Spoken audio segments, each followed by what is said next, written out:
中富さんはこんなにたくさんの数をこちら作品展でね展示するのは初めてと伺ったんですが、今どんなお気持ちですか？そうですね、自分の作品をこれだけ並べて展示するっていうのは初めてだったので、でしかもすごく、隈研吾さんの建築の建物の中でこれだけ綺麗に照明を当てて自分の作品を見るっていうことがまた自分の作品を改めてこういうふうに見えるんだなと思ってすごく発見があってよかったですね。はい、結構光の当て方などにこだわったというふうにも伺いましたけれども。そうですね、学芸員の方がもうほぼ1日がかりでいろんな角度から調整してくださってとても綺麗に作品が見えるなと思って、思っております。はい、中富さんの作品はすぐねこの近くにあります田島屋さんですとか武田で田辺モーターズさんとか、あとは別府のインターコンチにはもう美術館かなという中富美術館かなというぐらいね玄関口からたくさんの作品飾られていますが、今回ほどの点数15点でしたっけ？そうですね、15点ねえ、本当ちょうど昨年コロナがありましたので、外国に全く作品を送れなかったっていうこともあってストックできたっていうこともありまして、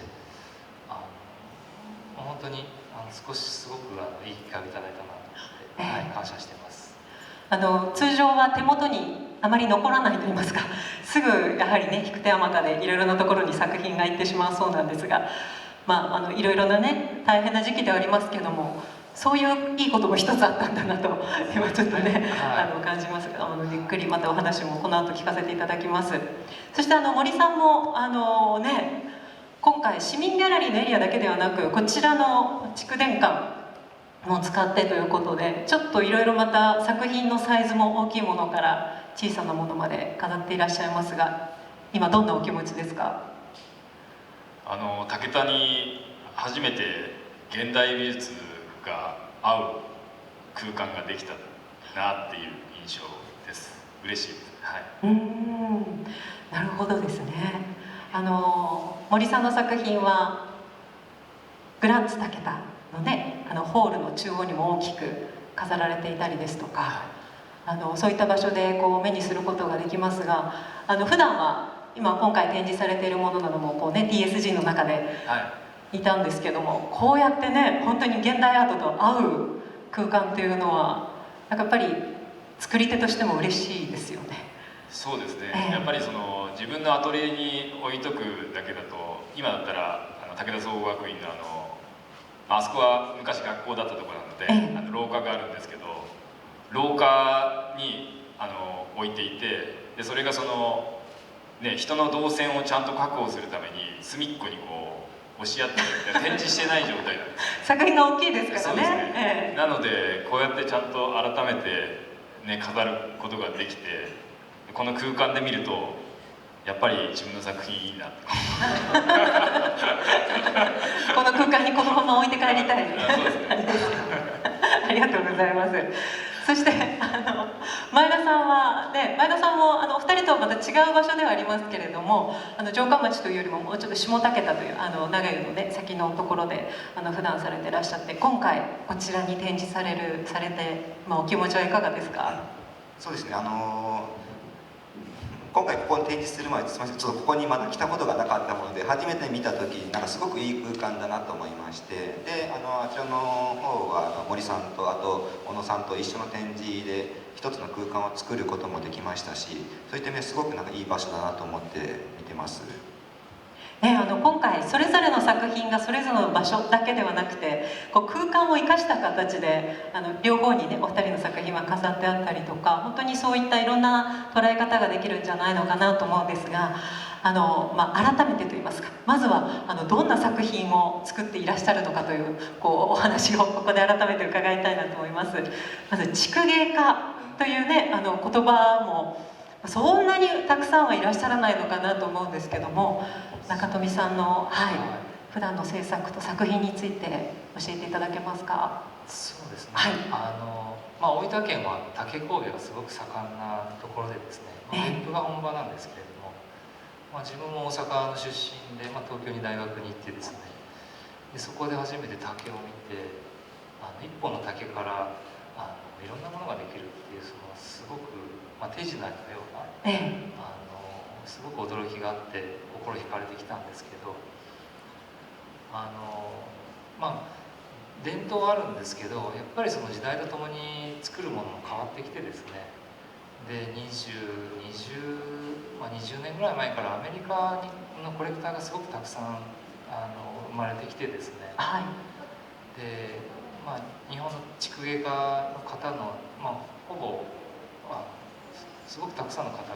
アメリカに出しているんですけれども、自分もやっぱりそういう流れに乗せていただいて、作るものも伝統的な技法を用いるんですけど、出来上がるものはどちらかというとその現代的な作品になるっていうことで仕事してますね。竹がこんなしなやかな曲線を描くのかっていうのに本当に圧倒される作品がたくさんあるんですけれども、ご自身で改めてこういう場所に飾られてみるといかがですか？いや、やっぱり作品映えする空間ですよね。はい、本当の美術館のような空間なので、普段自分の工房で見るものとは全く違って見えるので、すごくびっくりしましたね。形が何といっても本当に特徴的で、インフィニティのこうことほぐ8の、数字のものですとか、その造形っていうのがどういうふうに作られるんだろうって。そうですね、設計図があって作るわけではないんですよね。そうなんですね。ほとんど設計図、スケッチもしませんし、最初からイメージがあるわけではないんですよ。どちらかというと作りながら、少しずつ改善をしながら作っていくっていう作り方ですね。中富さんの場合は竹を切るところから竹の管理からしてらっしゃいますもんね。そうですね。これはもう竹田に来てからなんですけど、大分県で竹材屋さんがたくさん、いらっしゃったんですけど、もう今どんどん廃業する方が多くて、で、今十数軒でほぼ後継ぎがいないということで、いい竹がなかなか手に入らなくなってるんですね。でそれで竹田に来ても自分たちでも切るしかないだろうなと思ってですね、あと自分が47なので、20年30年を見た時に、竹材屋さんが残ってるかどうかわからないということで、自分たちで作れないことはないので管理して、取るようにしてますね。そこの竹を切るところから、そしてもうその工程を上げるともう多分すごく時間がすごく細かな工程があるんですよね。そうですね。切った竹をそのまま使うわけではないんですよね。保存が効くように油抜きっていう工程をですね、表面の油分を抜くんですけど、油分を抜いてきれいに拭き上げてですね、それから天日で、12ヶ月干して。12ヶ月も。そうすると今天井にこれがありますけど、この白い竹はですね、さらし竹って言われるその油抜きした竹ですね。油抜きした真竹で、こういう状態になるんですね。でこれをすると保存が効きますので、自分が使ってる竹もやっぱりこの竹ですね。そしてそこから竹ひごというか細い、そうですね、細くして割り剥ぎをしていくという形を作って、そうですね、一気さらにフリルっていう作品ご覧になりました？なんかもうジェットコースターのようなといいますか、すごくどうやってこんな風に入り組んでるんだろうって。そうですね。でも設計図がないわけですもんね。そうですね。種明かしをするとやっぱりそこまでなるほどってなるんですけど、出来上がった山で生えてる竹から出来上がったものを見るとすごく驚かれますね。本当にこの一つ一つの作品を時間をかけてゆっくりと見たくなるものばかりなんですが。竹芸家こういう作品ですが、またその柔らかさとは対極にあるのが森さんの金属を使った作品かなと思うんですけれども、はい、森さんの作品は生きた彫刻とも言われていますけれども、はい、どういったものか改めてご紹介いただけますか。今回は3テーマですよね。もっとありましたっけ。テーマは2つ。2つ、あ、はい。1つが教会っていうテーマと、もう1つがザ・フォースっていうテーマで、教会っていうのが鉄とステンレスでできている作品で、鉄の部分はだんだん錆が進行していくんで、まあ歴史を刻む、時を刻んでいくっていうだんだん変化していくものとして使っていて、でステンレスの方はほとんどの作品が鏡面にしてるんですよね。で鏡面にしていると常に今現在しか映し出さない。だからこれから先の未来もずっとその時の今として映し出していくっていう、それの対比を表した作品で、ザ・フォースっていうのがもうタイトル通り力をそのまま表した火をバキバキに破壊した作品です。はい、この木をバキバキにっていうのが本当にびっくりしたんですけれども、どれぐらいの力をかけて木に圧力をかけてるんでしたっけ。まあ大小あるんですけど、はい、こちらの広い方の一番高いやつが、30センチ角で高さが180センチの角材を割ったんですけど、最大で165トンですね。イメージしにくいと思うんですけど、そうですね、大体某住宅メーカーが出してる震度7の地震で建物の一戸建てが壊れる力の約10倍です。ただでもそんなに力をかけても全部はぐしゃってならないんですね。そうですね、やっぱりかけ方とかもあると思うんですけど、かけ方というかもうかけ方はもうすでに一定なので、やっぱりもともと持ってる木の生命力が強い。なるほどですね、はい、割とこう潰れてしまうものもあれば、この子力強いなっていうものもあるんですね。樹齢とか水分量とか、あとはその節の位置によってなんか個性も出るし、硬さも全然変わってきます。こう遠くから見ると人のようにも感じられますし、一つ一つを見るとその隙間から見える光というか、なんかそこがね、この木はちょっと私の今心に近いかなとか、なんかいろいろなことを感じるんですけれども。そうですね、見る人にとっては震災とかそういうのをイメージしてすごい重い気持ちになる人もいるかもしれないし、やっぱり中を歩くと森の中にいるような感じで木の香りもするし、で僕も作品を作るきっかけになったのは、その山に登ってた時にもう朝方だったんですけど、なんかたまたま偶然1本だけものすごい折れ方をしている木があって、全く腐ってもなかった、はい、でその隙間から漏れてた日の光、朝日がすごい綺麗で、まあちょうど作ったのが熊本大分大地震、僕の地元の熊本と今住んでいる大分がもうすごい大災害で被害を受けたその少し後だったんですよね。だからね、僕らそのアートの世界で活動してる人たちにとってこのアートで何か人の心にこう訴えかけるというか、人の心を癒すとか、そういうことってやっぱり直接的に復興支援とかもう現場に行って土砂をかき出すのを手伝ったりとかするのと違って、なかなかこうね伝わりにくいかなって、なんか無力さをすごい感じてたんですよね。ワークショップやった時とかにその売上金とかを全額募金したりとかそういうのをやってたんだけど、何かもっと人の心にって思った時にたまたまその山で見たその割れたところから見た光、結局やっぱり作品を見る時にその作品が置かれてるところから僕が込めたもの以外のなんか二次作用によって見える見え方っていうのがすごい重要だなと思ってて、だから僕はもうあの作品を作った時にプラスでもマイナスでもね、プラスマイナスゼロを作って、でも僕が作ったきっかけっていうのはそのプラスに見え方で、はい、もしかしたら僕と同じような感じ方をする人があの作品を見て出てくればいいなと思って、そのザ・フォースもそうですし、そのもう一つの教会の中の、それが私は3つ目と思ったんですが、記憶のかけらの方、今こちらに中の方にもねありますけれども、ちょうど去年のね、尼瀬での、ちょうど4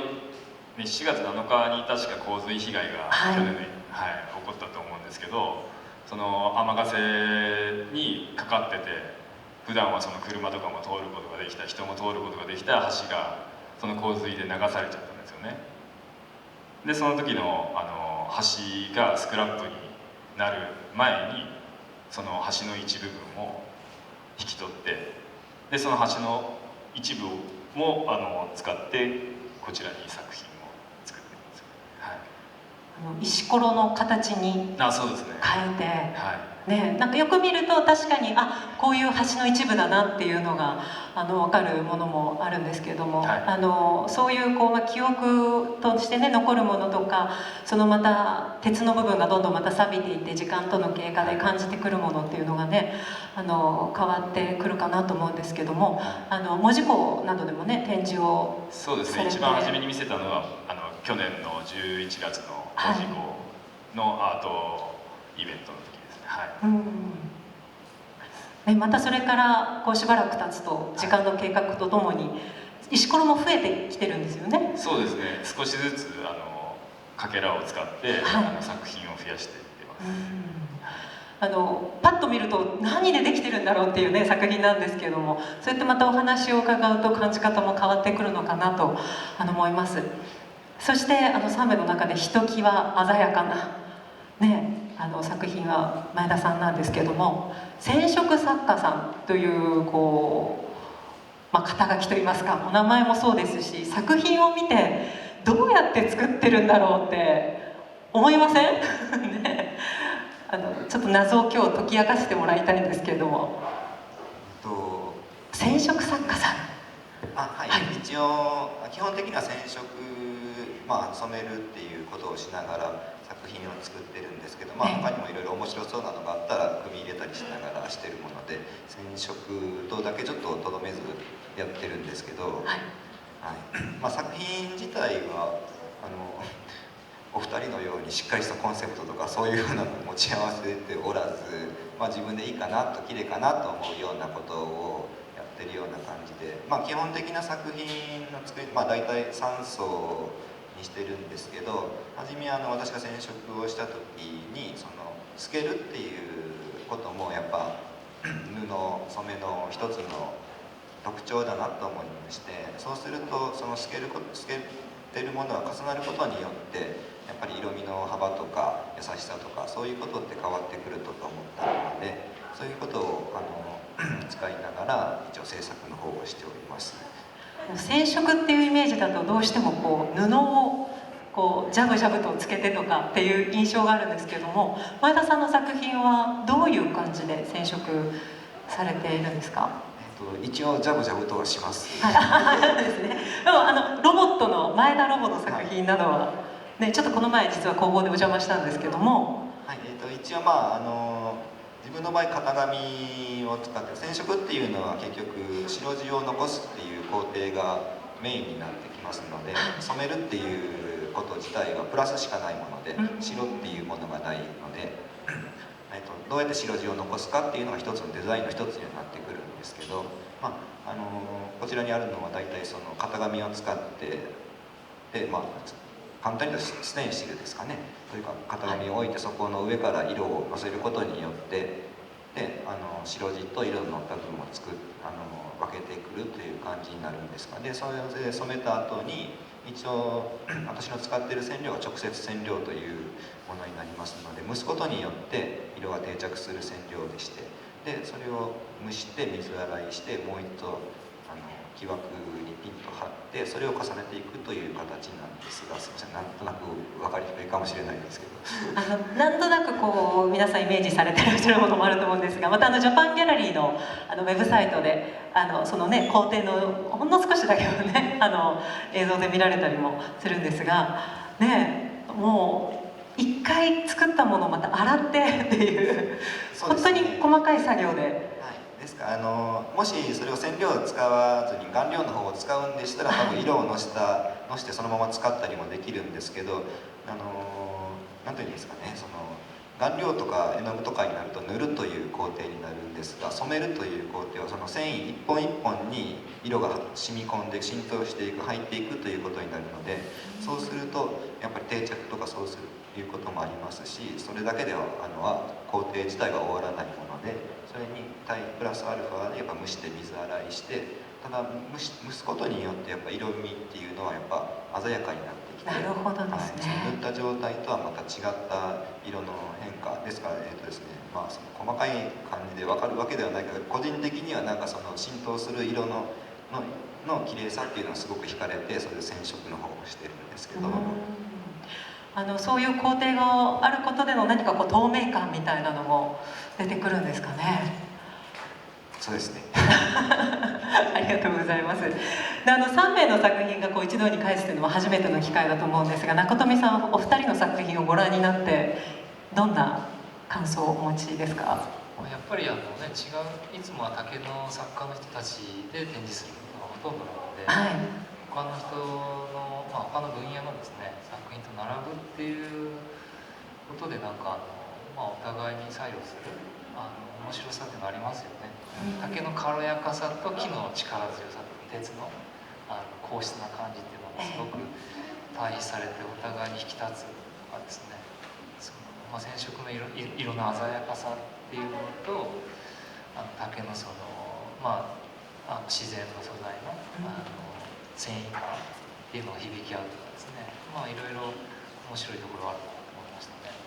本当にそれぞれ全くこう違う個性でもやっぱり自然素材を使っていたりですとか、どこかこう硬さや柔らかさに共通するものもあったり、見ていてねとても楽しいですよね。森さんはいかがですか？普段中富さんとは同じ TSG という場所で、ね、制作していらっしゃいますけれども、いや中富さんはもう本当にきっちりされていて、もう生活のリズムもちゃんとしていて、僕とは違って見習わないといけないところばっかりでそれはもう展示されてる空間も見ても改めてちょっと思いましたね。すごい刺激になるというか生活のリズムを整えようっていうやはり常にきれいにしてらっしゃる。常にきれいにしてらっしゃいますし、ただ本当にね学校跡地を僕も中富さんも使用させていただいているので、作品そのものはやっぱり学校で見てもすごいんですけど、改めてその中富さんが追求しているその作品のクオリティっていうのはやっぱりこういうきちっとした場所に飾られることによって、こういうことを中富さんは表現したかったんだなっていうのがなんかより伝わってくるというか、やっぱりすごいなって思いますし、前田さんも実は同じね学校跡地で制作をされているので、前田さんも同じような感じですよね。ここの空間に展示された瞬間にもう全然別物になって作品が、いやだからすごい本当に良かったなって、こういう機会をいただいたことが。また本当に光の当たり具合によって中富さんの作品はこう影シルエットも作品の一つになっていくんだなってこう先ほど見ていたんですけれども、また本当に飾る場所によってこう捉え方とかまた感じ方も変わってきますよね。前田さんはいかがですか？お二人の作品をご覧になって。私も一応竹田にはいますが、中富さんの存在はずっとしてて、作品自体も細かい作品とかはちょっと武田の方に来た時に見ることがあったんですけど、こういう大きい作品とかでアトリエの方にちょっと行ったことが初めてアトリエに行った時にすごくなるほどと納得しましたこういう作品だけを見てた時にすごい繊細で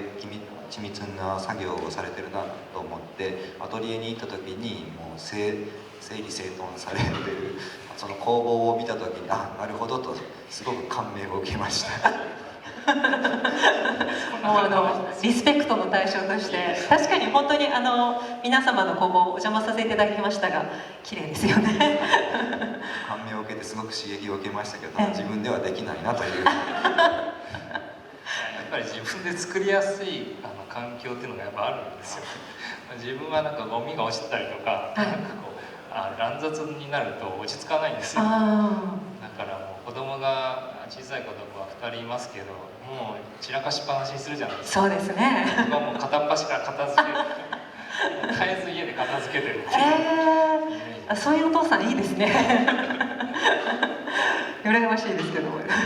でも工房もとても素敵で、音楽室でしたね、ですよね、を使っていらっしゃって、で3名皆様出身は武田ではない、大分県ではないんですけれども、でも「I am here」ということで、ここ今武田にこうやってねさまざまなご縁でいるってとても、不思議ですし嬉しいですし、こうやって皆さんと会場のね皆さんと今日この瞬間ここにいるっていうのはもうすごく奇跡的な喜ばしいことだなと思うんですけれども、武田での創作活動っていうのはもう今何年ぐらいになりますか？9年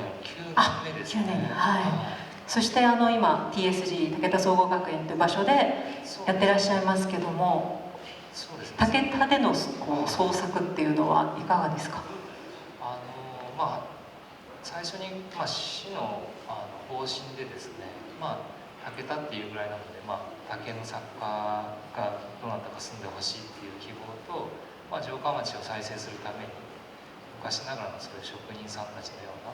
そういう人たちをもう一度江戸時代のように復活させたいっていうそういう希望があってですね、で、声をかけていただいたんですけど、最初はもう全くほとんど来たこともなかったですし、イメージも特にはなかったんですけど、棚村地区でもやっぱりいますよね。なので文人のイメージがあってですね、実際住んでみるとすごく景色も南岸のような山が多くて川が流れていて、自然豊かでもあるし、文化的にもとてもそういう理解がある人が多いんだなっていうのは、今まで住んだ土地、からするとですね、すごく多いような感じは受けますね。もともと棚村筑前、そして文語南画というお好きだったんですか？ですね、もともと煎茶をやってたんですね。お煎茶をしてまして。そうなんですね。で、棚村地区でもお煎茶をしてましたし、煎茶の精神は南画の文人の精神とやっぱり響くものがありまして、で、地区での掛け軸がかかるってことはないんですけど、直入のものがかかったりとか、掛け軸がかかったりとかしますので。認識はあったんですね、イメージとしては。ジャパンギャラリーのウェブでのムービーも旧築伝荘で撮影されたんですよね。そこでインタビューされた時はどんな気持ちでした？すごく嬉しかったですね憧れの存在ですよね。そして中富さんは今ねコロナの関係でというのもありますけれども、以前はフランスですとか台湾からね、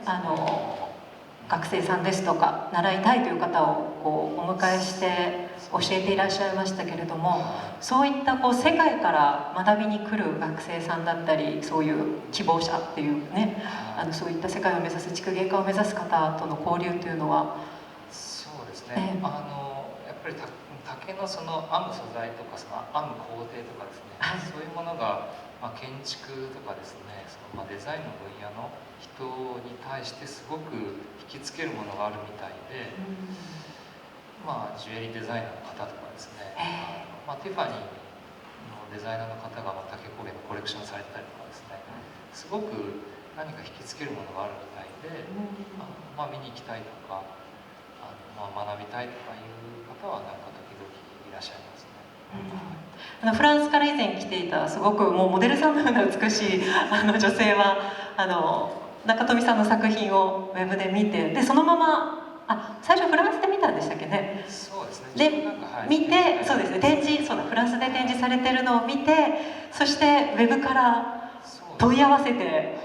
住みたいっていうねコンタクトがあって、それももうすごいことですよね。そうですね。まあ美大だっていうのは聞いてたんですけど、まだ19だ、確か18だったかなとか、そうねでしたね。年齢は聞いてなかったので。いいですよって言って後から年齢分かってですね、未成年だっていうのを聞いて、い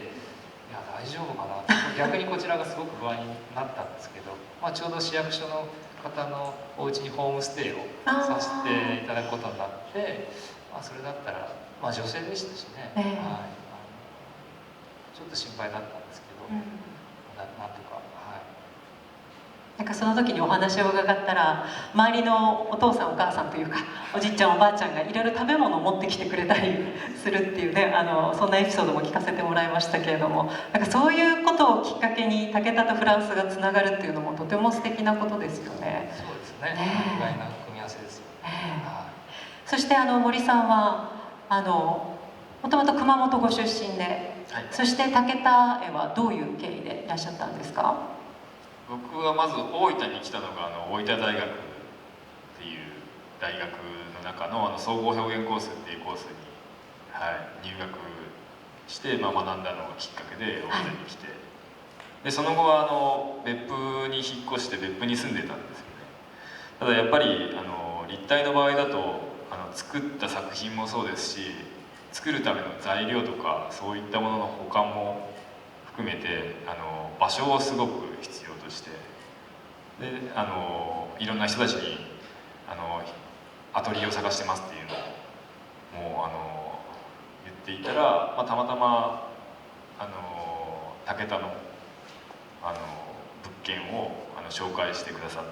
た方がいて、でその持ち主の人とお話をさせていただいてたら若い人にバトンをつなぐことがなんかいいと思うっておっしゃってくださって、で譲っていただく交渉ができたんですよね。でそうこうしてたらそれとちょうど同じタイミングで前田さんが今教鞭取られてる大分県立芸術文化短期大学の平先生という方とたまたまお会いした時に、武田には地域おこし協力隊っていう制度の中にアーティスト枠があるよっていう話をされて、じゃあ移るタイミングとしてはその制度を受かればですけどね使うのがいいんじゃないかって思って、あと募集要項をチェックして面接も受けて、で運よく通していただいたので、それきっかけで6年前かな武田に移ってきました。実際にこの制作創作活動と武田のこの環境っていうのは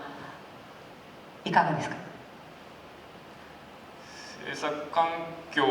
は正直まだ完璧に整えきれてないので、スペース的には。ただ今そこは整備中で、ゆくゆくは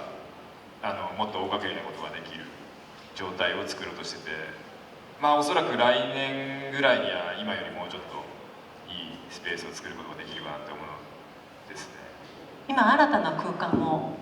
作ってらっしゃるんですよね。そうですね。もともと譲り受けた物件が木原神社、木原小学校のすぐ近くの一軒家で、そこは今ギャラリースペースと、カフェもできるスペースを今作っているところで、多分来年にはオープンができるかな。今その準備を着々と進めているところで8割ぐらい出来上がったんですけど、お金が尽きてしまってなかなかそれ以降が進んでないんですけど、なんとか今年中には完成して来年から何かできればいいなって思ってます。今日何かのきっかけになるかもしれないので、ぜひね皆さん今キバルにそういったギャラリーをもう本当ね、その手を使ってというか作ってらっしゃいますもんね。そうですね、やっぱり回収するにあたって気をつけていることは、関わってもらった熊本の大工さんとかもそうですけど、基本的には新しい材料とか建物にとってあまり良くないものを使ったりしないように、とにかく昔ながらの風通しがいい状態を保ちつつ、もう本当に一旦ばらして躯体だけにした段階で、そのばらした材料とかは一旦外にストックしといて、でその中からまた使えるやつは再利用して、なるべくそのゴミも出ないように。ちょうど時期的に冬場だったので、どうしても使えない材とかはそのまま薪にくべて暖を取る材料として使ったりとかもしてました。またそれはこの土地ならではというか、こういう土地だからこそそういうまたものが作りたくなってきたり作れたりそうですねっていうのもあるんですかね。やっぱり建物をずっと見てると、特に屋根裏をこう抜いたりとかすると、昔の大工さんとかって結構大きい虫張りとかがあって小屋組がすごい綺麗で、今その、ね、合わせを今の大工さんがやろうと思っても想像できるもんじゃないし、やっぱりそういう昔ながらの工法をきちっと残していくっていう、バトンをつないでいくっていうのもなんか今生きてる僕らの使命感を持ってるので、やっぱり過去の存在した人たちに敬意を表して、そういったなんかこう手の入れ方をしてます。もうその土地のギャラリー自体が作品として、ね、来年がすごく楽しみですね。そうですね、その頃にはね、本当ウイルスも落ち着いて、もっと人々が、ね、気軽に行き来できる状態になっていればいいなと思ってますけど。そうですね。そして一番長く住んでいらっしゃるのが前田さんなんですよね。10年。そうですね、11年ほどですかね。はい。竹田の土地で制作する、創作するっていうのはいかがですか？はい、そうですね、私が先ほど申したように名売の方の旧下竹田小学校、そこ自体が私は芸丹の方で非常勤の方をしているんですけど、そこの芸丹と竹田市の方でそこの旧下竹田小学校竹田キャンパスとして学生たちが使うっていう場所に使用することになって、その時にセキュリティとかそういうふうなものを入れるんでしたら誰か住んでくれた方がありがたいということで、それから住み始めることになったんですけど学校に住んでらっしゃるんですよね。でそれでも住み始めてそうですね11年ほどになるんですが、やっぱ何ですかね、その周りの方たちとかにもよくしてもらってますし、学校運動場があるから広い庭があるんですがそうですよね、多分皆さんの中で一番広い家に住んでらっしゃると思いますよ今。大豪邸に住んでおりますでそこでやっぱなんですかね、運動場とかそんなのも2階から覗いたら山は見えるし、運動場が見えるし、緑が見えるしそれがちょっと当たり前の景色にはなってるんですけど、やっぱ日々変わっていく姿っていうのをちょっとどこかに入っていってる部分があると思います。でそういう意味で緑とかそれから見える空の青とかそういうふうなのは日々なんか作品に影響しているようにも思います。はい、今ちょうど竹田この6月の間は草刈りのシーズンでね、週末になると皆さんも竹田市お住まいの方は草刈りされた方も多いと思うんですけれども、ちょうどお邪魔した時もね、草刈りのお父さんお母さんがたくさんいて、なんか「もう先生久々!」とかっていうやり取りがされてましたけれども、いつもシルバーの方たちとか市役所にお世話になっております自分はもういつも外でタバコ吸いながらだんだん草伸びてきたなとか眺めながらしてるだけなんですがでもなんかすごくそこがねほんわかしたやり取りがあっていいなと思いましたし、ウェブギャラリーの映像の中で清滝に行ってらっしゃいましたよね。なんか清滝行かれたことある方いらっしゃいますね。なんか滝の中でもあんなにこう羽衣のような柔らかい滝って私もすごく好きでよく行くんですけれども、本当作品とこう何か通ずるものがありますよね。はい、そうですね。やっぱ綺麗な景色っていうのはやっぱ入ってくるとこがありますし、その清滝に行くまでの間の道山道とかもすごく綺麗ですし、で人も少ないのでゆっくり行けるんで結構そういうとこやっぱその清滝にしてもですし、近くの籾山神社とかにしてもそうですし、そこら辺は行くことによってやっぱその受ける感性みたいなのが変わってきまして、それがやっぱ日々なんか自分の中で意識してるしないはちょっとわからないですが、それでもそういうところをふと思い出すような瞬間がある時にそれが作品の方に影響してくるような感じになってきます。籾山神社からその手前に湧水があって、お豆腐屋さんなんかもあって、で籾山神社に行って清滝に行ってて、ちょうどこう遠すぎず近すぎずいい距離感にね、そうですね、リラックスできる。ですから学生たちが来た時もちょっとなんか見学に行こうかってすぐちゃちゃって行けるぐらいの距離ですし、学生さんたち10代の子たちはどういうリアクションを見せてくれますか？みんなそこでなんかキャッキャキャッキャッキャしてますちょっとここ去年今年の間はやっぱそのコロナの影響でなかなか学生たちが一応その武田キャンパスっていうところがその芸丹生の学生たちが合宿等で使ってる場所なんですけど、ここのところなかなか使えてないのでちょっと寂しいところはあるんですが、またこれが落ち着いたらまた学生たちがワイワイしながら、もともとは小学校でありますし、そういうところに子どもたちの声が戻ってくる場所になって、その中で制作できたらいいかなと思います。ね、そうやって皆様それぞれの武田の出会いがあって、武田とのまたこの中での深いお付き合いがあって今があると思うんですが、せっかくなので今日武田市民の方もいらっしゃいますし、武田市外から来ている皆さんとも一緒にお話できたらいいなと思っています。ぜひこの機会に3名にちょっと何か聞きたいこととか、言いたいこととか、サポートしますとか何かございますか？もしよろしければ挙手を。はい、ありがとうございます目が合ってしまいましたが、では、はい、眼鏡をかけていらっしゃる、はい、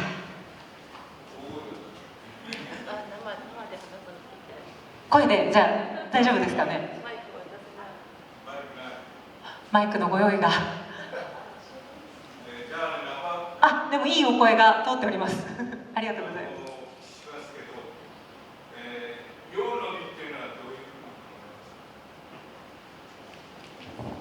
の美ですね。僕もオブジェばっかり作ってるわけじゃなくて、曜の美っていうことで使えるものも作ってはいるんですけれども、伝統工芸展っていうのは、いわゆるそのトップは人間国宝ですけどありまして、すごく曜の美っていうのが重要視されるんですね。使える形っていうので。でもそうですね、僕が考える曜の美っていうのは、実際に使えるお茶の道具とかですね、使えるものっていうものだけではなくてですね、結局その飾るものであっても、家に飾るオブジェであっても絵であっても、結局それがその生活の中に取り入れられることで人の気持ちに作用するわけじゃないですか。そういう意味ではその曜の美っていうのは広い意味で捉えると、そのオブジェであっても曜の美の中に含まれるんじゃないかなっていう意味であまり境界はないんですね、自分の中では。実際に使えるものであっても、今回は特に使えないものを展示してますけど、そういうものの境界っていうのは特に設けてはないですね。よかったですかいかがですか実際にそういう竹の作品などを制作されたり。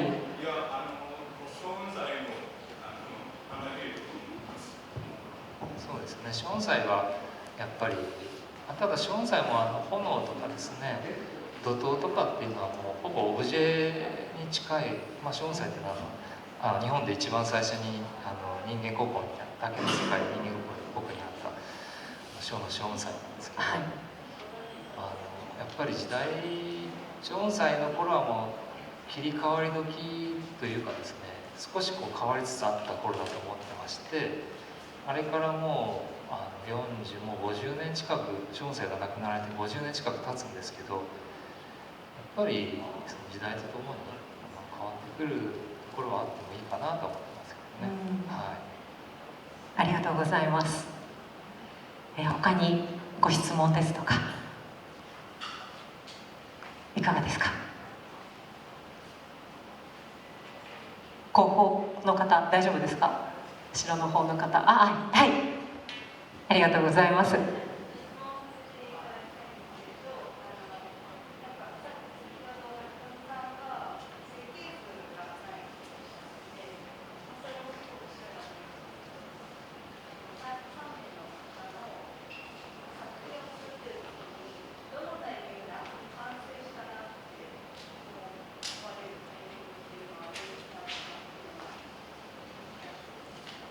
完成のタイミング、これが一番遠そうな森さんなんかいつまでも作品にねいろいろできそうだし、あるんですか、完成のタイミング？じゃあ僕からまずお答えさせていただきます、僕の完成のタイミングっていうのは基本的にははっきりしていて、というのも僕って作品を作り始める前に頭の中に完成品が見えてるんですよ、必ず。もう図面とかじゃなくて完全に完成した姿が頭の中に浮かんで、それをやるための方法をその後に考えていくっていう。なので最終的に一番初めに頭の中に浮かんだそのビジュアルになったら完成ですね。ただ今回展示してるこういった作品っていうのは、今石ころの作品は橋のかけらがまだあって、どんどん増やしていこうと思ってるんで、それはその時その時でまた形状が変わってきますけど、そうじゃない作品は基本的には、今言ったような感じです。最初にもう出来上がってるんですね。そうですね。ありがとうございます。では前田さん。私の場合ちょっと染色なので、もうそれ以上するかしないかの段階で決まってくるので、ある程度完成といったら完成になるのかな。ただですね、学生たちにも言うんですけど、完成ってやっぱ分かんないです。もうどこで止めるかによって全然変わりまして、そこで止めたと思ったらそれでもいいですし、まだ次プラスアルファでするんでしたらするのでもいいですし、私ども結構空間的な展示とかをよくはするんですが、それに対しても例えば組作品であったら何個か作って、その場所ではそれで完成であったとしても、違う場所になったらまた他の要素とか違う形を入れることによってその空間を使ってくるので、プラスでしてそれで完成となるところもありますし、ですからそんなにどれが完成とかはあんまり考えてないかもしれないです前田さんの作品、雨ですとかラインのような本当にグラデーションを楽しむ作品と、前田ロボ、あれ人とかのね形っていうふうに伺ったんですけども、結構感性とこっちはなんかすごく計算されて作ってるのかなっていう印象があったんですけども、前田ロボ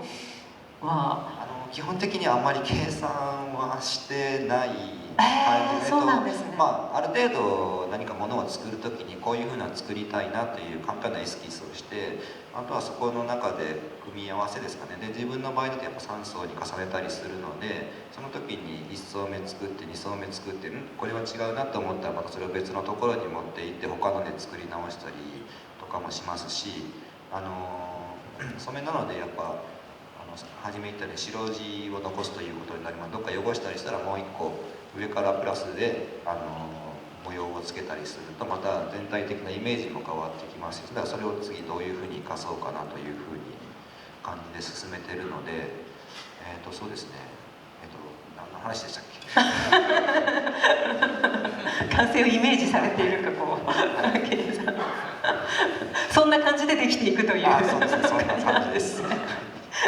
で中富さんは先ほどのお話を伺ってると、もうなんか自然になっていくのかなとも思いつつも、やっぱりああいう幾何学模様といいますか、立体になるとコロンって転がってしまうのかなとかいろいろと想像するんですが、どうやって完成を？花かごとか作る場合はもう下から作って縁まで仕上げてっていうことで、完成が分かりやすいんですけれども、抽象的なオブジェになるとその完成というか止め時どこでやめるかっていう形を作る場合でもその仕上げでもですね、どこで止めるかっていうのはその終わりがないわけですね、どっかででも決断はしないといけないと。なのでその、自分はよく寝かせるんですよね。しばらくある程度形仮組みが済んだりとか、仕上げ前とかもですね少し置いておくんですよね。そうすると作ってるとどうしてもなんていうんですかね、自分で作ってるんですけどよく見えないんですよ。その自分のことを自分が一番知ってるとは限らないのと同じように自分の作品もですね自分が作ってるからといってよく見えてるわけではないんですよね。なので一旦時間を置いてで、もしくはそのいろんなところに置いてみたりとかですね、そうすることで終わりを探るというかですね、決めるんですね。でそれでダメな場合はまた組み直すなり形を作り直したりとかしますし、少し時間を空けるっていうのは自分にとっては重要なことですね。普段こう仕事とかいろいろしてても何か煮詰まった時とかに一旦置いておくとか、一回休むとかって本当に大事だなと思うんですが、制作の現場においてもやはりそういうちょっと客観的に見るっていうのは必要なんですね。そうやってあんな素晴らしい作品が生まれていたらね、いいなと思うんですが、そうやって完成に至っているようです。ありがとうございます。皆様いかがですか？大丈夫ですか？せっかくの機会ですが。はい。前田さんの質問ですけど、織はやらないんですか？それから染色ですけど、化学染料でやっていくと思うんですけど、草木染めはやらないんですか？ですね、織はしてないですね。今のところやってるのは染めの方が主にしてますので、植物とかは本当に植物の色は正直綺麗ですし面白いです。ただ私のやってる工程っていうのがちょっと色味が多いものと表現した色っていうのがあるもので、草木でするとやっぱ限られた色になることと、あとその堅労働ですね、その日光とかの強さとかそういうふうなのがあって、ちょっとこちらに出してる私が使ってる染料の方はちょっと化学染料の方を使ってる形になります。で織の方ですね、織の方はちょっと遊びとかではちょっとしたことはあるんですが、ちょっと自分の表現的には今一つの布を染めていって形を作るんで、どちらかというとその織というよりもなんていうんですかね、その繊維を使った立体造形ってファイバーワークっていうんですけど、その繊維をそのものを使って形を立体で作ったりとか、そういう風な感じでちょっと折ったりするようなことはありますが、基本的には布、糸、そういうものを使って作品を作っていきたいという感じで、その布自体を自分で作るという行為自体は今のところちょっとしてない感じになります。前田さんのその作品の中で糸を使ってその線といいますか、この面をつなぐことで立体に見える作品も展示されていますが、あれのまたこう誕生エピソードというのもね、聞かせていただけますか？そうですね、ちょっとそっちに奥の方の左側の方に置いてる作品はもうその染めた布を何層かにしてて、そこに糸を1本通すことによってその奥行きを出しながら作ってる作品なんですけど、その糸っていうのが私の恩師がいまして、もう4年ほど前に亡くなったんですけど、その時にもうその方がすごく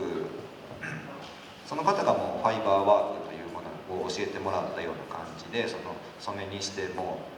織にしてもその繊維を使った作品ということをすごくもうずっと常に作られた方で、その方に教わることによって私の染色っていう道に進んだ感じなんですが、その方が亡くなった時に大量の糸が出てきたんですよね。でその糸を見た時にこの糸もちょっと自分の作品の中に組み込んでいきたいなと思って、そういう時にちょっと糸1本奥に入れるだけでやっぱ空間が生まれるっていうことが発見というか思うことになって、それでちょっと糸を使った作品も最近作るようになってきました。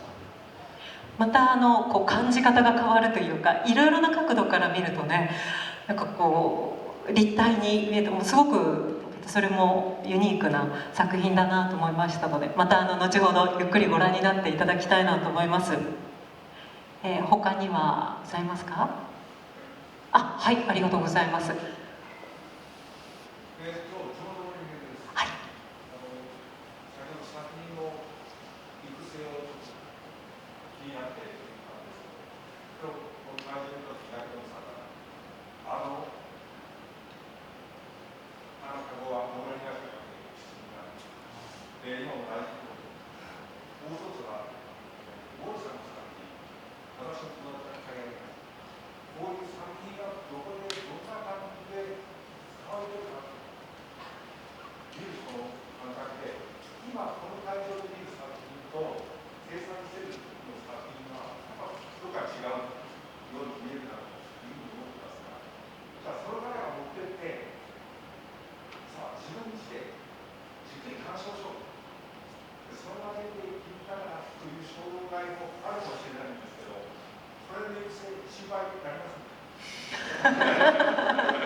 まずはもうジャパンギャラリーとして丁寧な取扱説明書を作らなければときっと思ってらっしゃると思うんですけど大事に使ってほしいというのは前提として森さんいかがですか？その後のなんかこうエピソードとかありますか？これまでごある人がここの奥にあるキューブの作品と、同じシリーズの作品を購入された方がいて、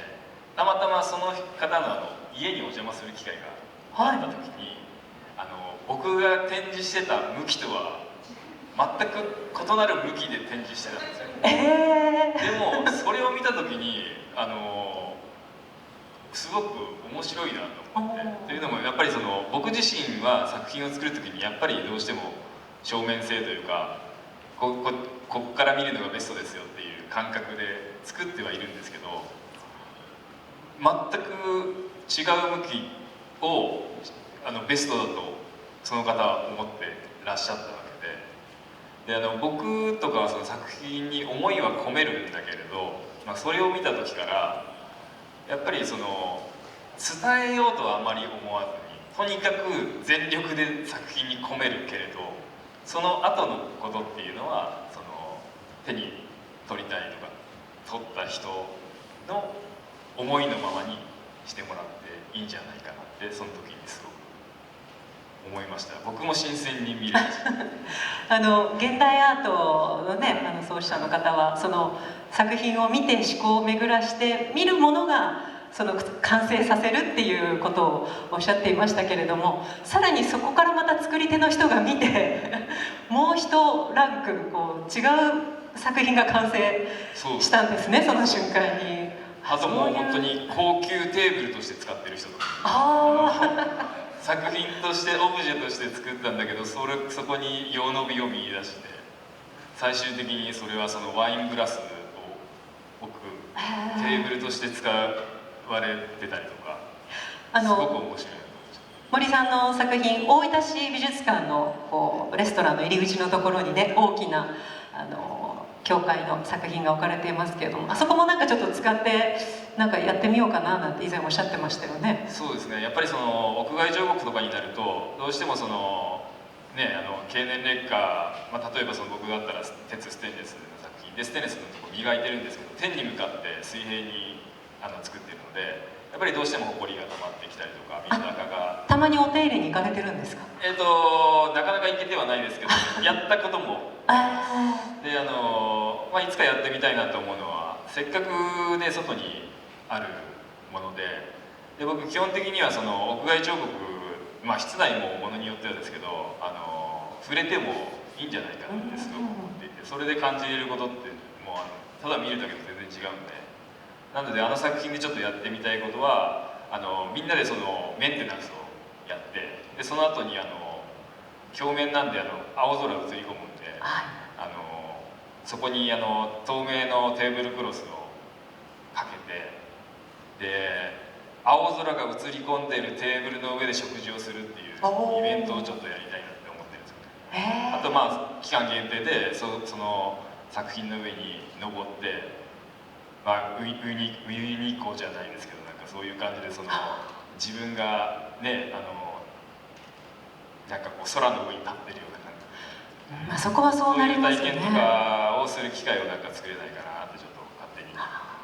思ってます。もうその場所が本当に完成じゃなくて、その先にまたね、そうですね、また違う作品となっていくんですね。そうですね、作品の使われ方っていうのはね、できて完成ではなくて、その後も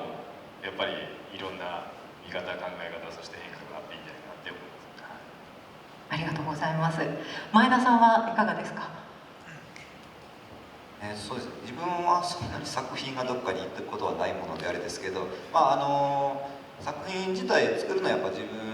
私的にはやっぱこれがいいと思って作りますが、それが誰かに渡ってそれが逆に逆さまになっていようがどうなろうが、その人がそれでいいと思って使ってくれるんでしたら、もうそれで全然 OK だという感覚です。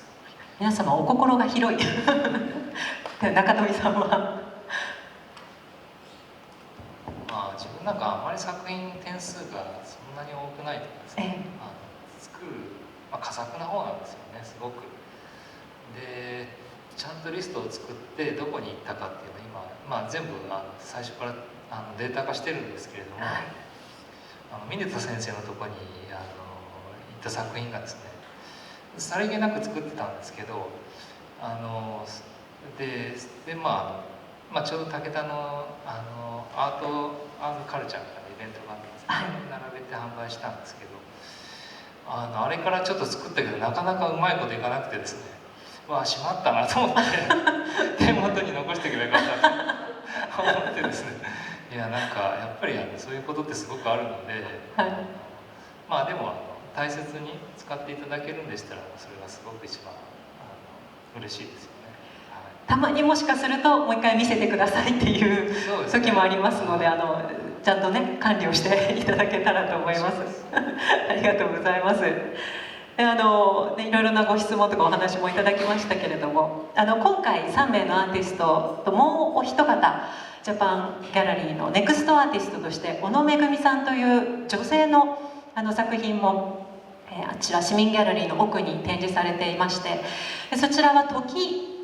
タイムの時をテーマに映像とソフトスカルプチャー、柔らかい彫刻というすごく丁寧にね針で塗った作品などが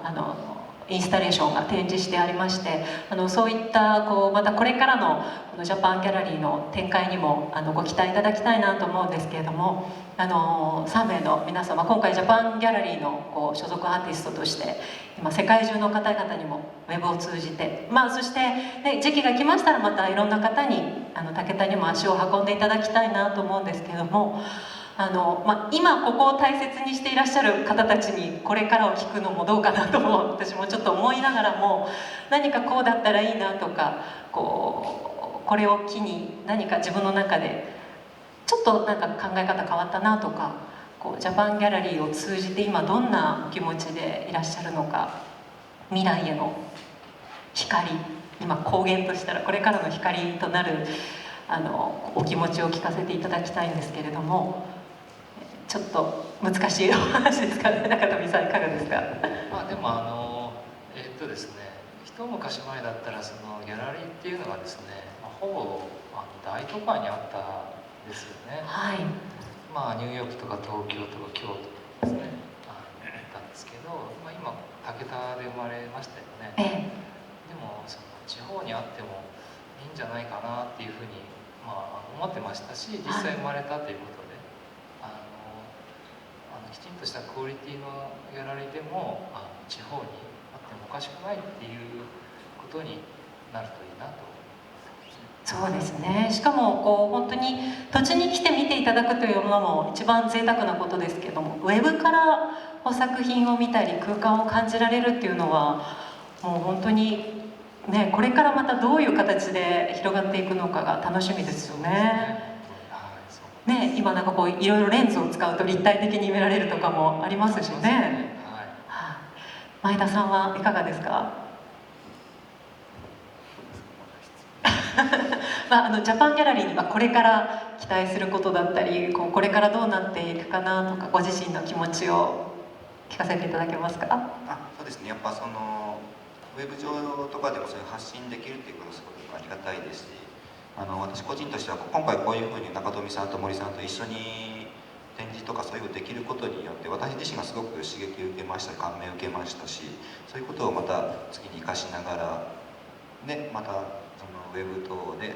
たくさんの人に見てもらえる機会があったら、まあ本当にこういう素敵な場所で実際見てもらうのが一番ではありますけど、そういうことが無理な方たちにいろいろ作品を見てもらう機会が広まっていくっていうことはすごくありがたいと思っています。こういうまた交流を通じて、なんか武田やっぱりね、アーティストというか、いろいろな作品を作っていらっしゃる方、今日座っていらっしゃる方でもすごい作品を作ってる方が本当にたくさんいるんですけども、こう気軽に日常の中でやり取りできたり、またこういう発表の場でつながれたりするというのはすごく素晴らしい機会ですよね。森さんはいかがでしょうか？まず今までのその作家を取り扱ってるギャラリーのサイトの中でここまで作家のことを掘り起こして見れるサイトってないので、それがすごくありがたいなと思うし、これから期待することといえば本当にコロナも落ち着いて、このサイトを通してその作家がこういう素晴らしいところに住んでるんだって思ってくだされば、またそのアーティストツアーというかアートツアー、僕らが活動している工房プラス僕らがどういう環境の中からインスピレーションを受けてやって作品化しているのかっていう、そういうなんか魅力のある場所っていうのが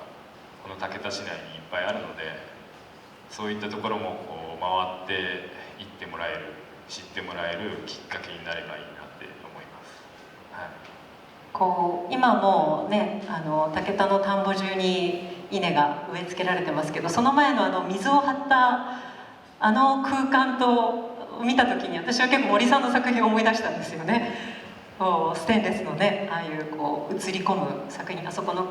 船のような形でやってますけど、なんかやっぱり作品とこの自然だったりとか竹田の方たちがずっと暮らし続けてる風景っていうのは重なるところありますよね。やっぱりありますね。結局作品を作る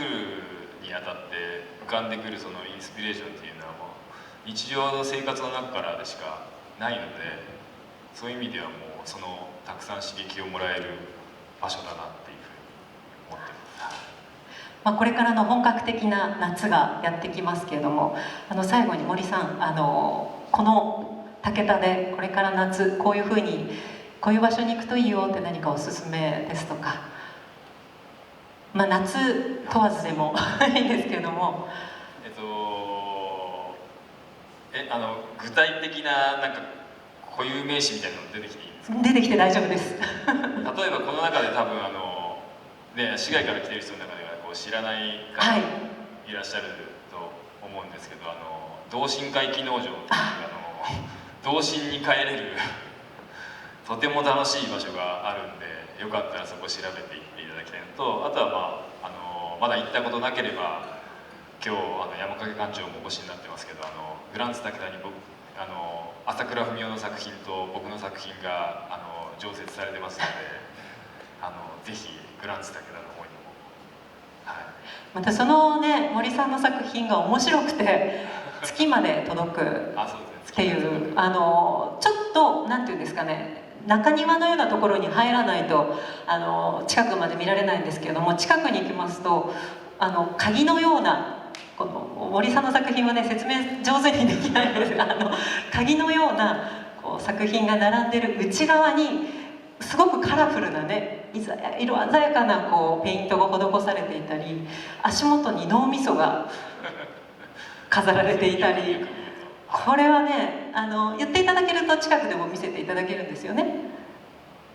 館長はい、うなずいてらっしゃる。ここの皆さん ありがとうございます。山影館長から OK いただきましたので、ライブとかにね行くタイミングでもいいですし、お近くを取ったらぜひと思います。で、同心会議農場は九十にねありまして、よくここまで、あれも作品ですよね。トロッコですとか空中ブランコとかを全部手作りした素晴らしいこう自然とこの木の遊具が一体化された場所がありますので、ぜひと思います。前田さんはこれから行く場所としておすすめはありますか？ね、具体的なというよりもこの雰囲気をプラプラと味わってお散歩とかそんなんで全然その空気感とかやっぱそういうふうなのが伝わってくると思うので、そういうのでいいのかなというふうに思います。ありがとうございます。中富さんはでも城下町の夏のすごく暑い感じ、あれは住んでみてすごくびっくりしますよね。ここね、盆地ってこんなに夏暑いんだっていう。ただ朝と夕方はさほどでもないんですけど、そのギャップを住んでる方は当たり前ですけど、外からの人は体験してもいいのかな。そうですね。竹田の城下町は確かに夏はすごく濃厚に暑いですけれども、朝は本当なんかこうね、鳥の鳴き声もですし、こう朝日の感じとか素晴らしいですよね。神秘的ですよね。なんか夕方とか打ち水してるね場所なんかもあったりして、なんかいいなっていう夏の秘書をね探してそういう意味では旧築伝送もいいと思いますね。いいですよね。ぜひねこの後もですし、こちらは7月13日まで開催されていますので、またいろいろとね竹田エリア美味しいものもありますので巡っていただきたいと思います。そろそろお時間も近づいてまいりましたので、今後のお話なんですけれども、今回とはまたちょっとガラッと違う作品が大分県立美術館オーパムで楽しめるんですけども、長富はじめさんと森高也さんが作品を出展されているサンリオ展、これね日本の可愛い文化60年史が全国で開催されている中で大分でも7月10日から9月5日までオーパムで開催されます。竹で作品を作っちゃいましたかって、作品って言いますか、キャラクターが作品にってね、中富さんのぜひ今までチャレンジしたことがないジャンルだったんじゃないですか？そうですね、多分自分の娘がいてどこでしたかね、肘のサンリオのピューロランドのに行ったりとかしてなければ作ってなかったと思いますけどね。ですよね。とても可愛い作品ですけども、で森さんの方もね、いやもうめちゃくちゃ可愛い作品ができたと思いますね。でしかも作品僕2点で1つの作品として展示してるんですけど、その一部にここにあるザ・フォースってバキバキに割った木も台座として使ってるので、それがちゃんと作品として成立しているのかっていうのも含めてぜひ、お楽しみにというかですね。大分はハーモニーランドでしたっけ、ピューロランドでしたっけ？大分のハーモニーランド。ハーモニーランド、ごめんなさい、そうですよねそうもう子どもたちにはねたまらない場所がありますけれども、ぜひこちらも7月10日から9月5日まで足を運んでいただきたいと思います。そしてもし東京にお住まいのご親戚とかお友達がいたらぜひと思うんですけれども、前田さんは現在南青山のギャラリー5610で7月3日までテキスタイルアートミニアチュールというテキスタイルのいろいろな作品のものに出展されてるんですよね。はい、そちらの方に出しています。はい、でさらに9月には新制作展としまして六本木の国立新美術館で、こちらも作品が展示されるということで、もう本当その頃にはもうちょっと自由に行き来ができたらなと願うばかりなんですが、ぜひ東京にお住まいの方がいらっしゃったらお話ししていただきたいと思います。